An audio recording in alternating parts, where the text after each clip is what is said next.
You know, Mother's Day just came and went. Did you call your mother on Mother's Day? Who this? Who dis? Oh, hi, Mama. Welcome back to The Gentleman Code, where swag is for boys and class is for men. One of my favorite movies growing up is the John Singleton movie, Boyz N the Hood. Ricky! But what I want to talk about today is the depiction of the mother in this movie. It is said that a mother is a child's first teacher, and the house is their first school. This sweater is something I made in salute for my mother's service in the Navy. She's retired Navy, yeoman first class. Anchors away. I count at least 5 mothers in this movie. Small or large roles, they still make a point of motherhood, raising boys in the hood. Mama! You have Trey's mother, played by the beautiful Angela Bassett. Brenda, who is Doughboy and Ricky's mother. Cheryl, the crackhead lady, Ricky's girl. She's a young mother. And then you have Brandy's mom, who had a very, very short but poignant line in the movie. Get your fast ass in here and quit looking at them nappy-headed boys. She was trying to protect her daughter, but it didn't work. Trey still hit it. So Trey's mom makes the reluctant decision to have him go live with his father because the environment that he's growing up in is something that is only going to lead him down the path where he's doing the same things. She just doesn't want that. So in order to find a proper path for him, she has him live with his father, Furious Styles, played by Lawrence Fishburne. And while he's in this neighborhood, this is a neighborhood he frequents, so he knows his friends there. He has friends over there, and he's hanging out with his friends now. But there's a level of separation between what Trey does on a day-to-day basis and what his friends do. Trey has some level of direction. As soon as he gets to the house, he has to rake leaves, rattle off his chores. And oh, by the way, he's working out a little bit with his father. That's another element there, you know, talking back and forth with his dad. That type of thing is priceless. You know, Trey, you may think I'm being hard on you right now, but I'm not. What I'm doing is I'm trying to teach you how to be responsible. It's like your little friends across the street, they don't have anybody to show them how to do that. They don't.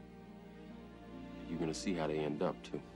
And Ricky Doughboy, they're just left to their own devices.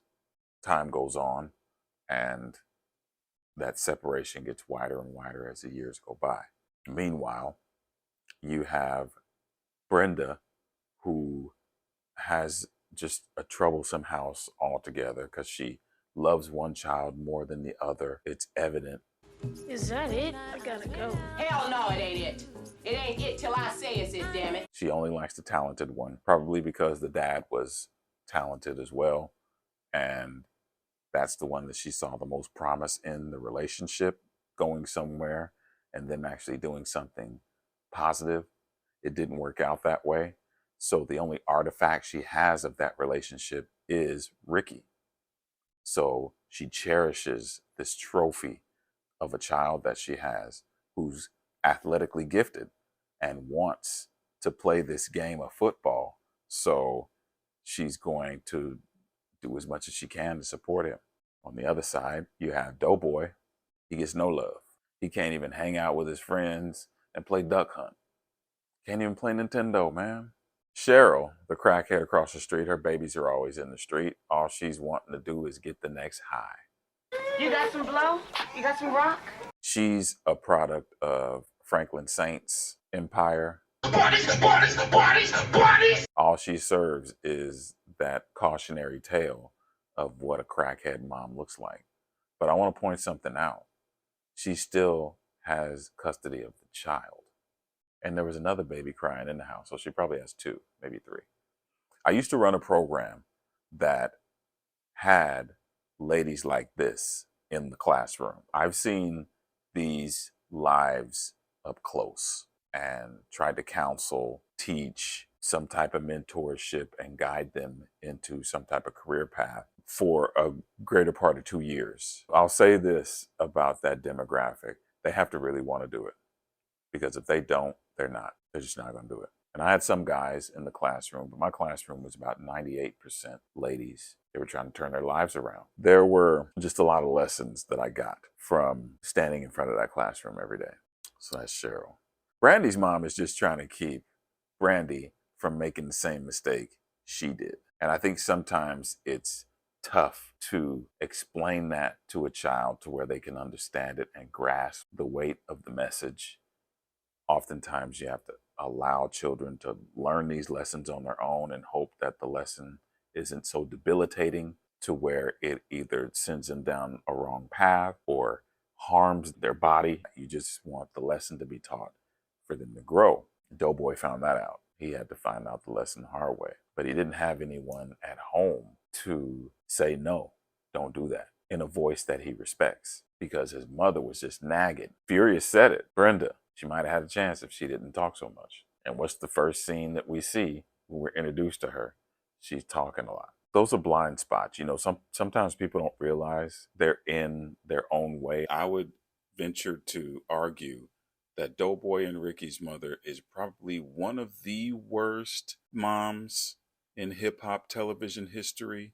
She can't take number one because I would probably say Monique takes number one for Precious. What you say about my mama? I've always held my parents, my mother and my father, in high esteem. I was a knucklehead growing up. I was a lot like those kids in the movie. I was a lot like Ricky. Just wanted to play football. That's all I wanted to do. With that passion, you need a level of direction. You see, Reva was just as smart as she was beautiful. And as I said before, she made the reluctant decision to send Trey to live with his father. But she knew that if he stayed where she was, he wouldn't have a chance. It takes a strong woman to make that choice, to make that decision. I just don't want to see you end up dead or in jail, a drunk standing in front of one of these liquor stores. I love you. You're my only son. We always want what's better for our children as parents. So can you imagine Ricky growing up with Furious Styles? Now, Ricky's going to become Lance Sullivan. Ricky's alternate ending is The Best Man. Doughboy's alternate ending is another John Singleton movie, Higher Learning, where he plays Fudge and actually goes to college and becomes a super duper senior. Acting versus Regina King, once again, she's in every movie. She's in every movie. Just pay attention. She's everywhere. You see, growing up, I was given an amazing gift. I was blessed to have parents that were willing to put their differences aside and allow God to do his will with the children they were trusted with. Constantly supporting and guiding my gifts into proper positive paths made the difference. Because like I said, I was a lot like those kids in the movie too. I could have gone the wrong direction had I not had the proper guidance. So I'm so very thankful and blessed to have the parents that I have to guide me in the direction that they felt God wanted me to go. And it's because of that guidance that I'm actually here speaking to you today.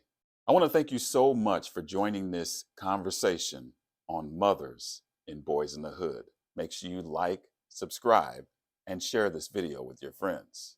And mention down in the comments how your mother is. Is your mother represented in this movie? Or is there another movie that represents your mother much better? I can't wait to read your responses. Thank you for joining me on The Gentleman Code, where swag is for boys and class is for men. I'll talk to you next time.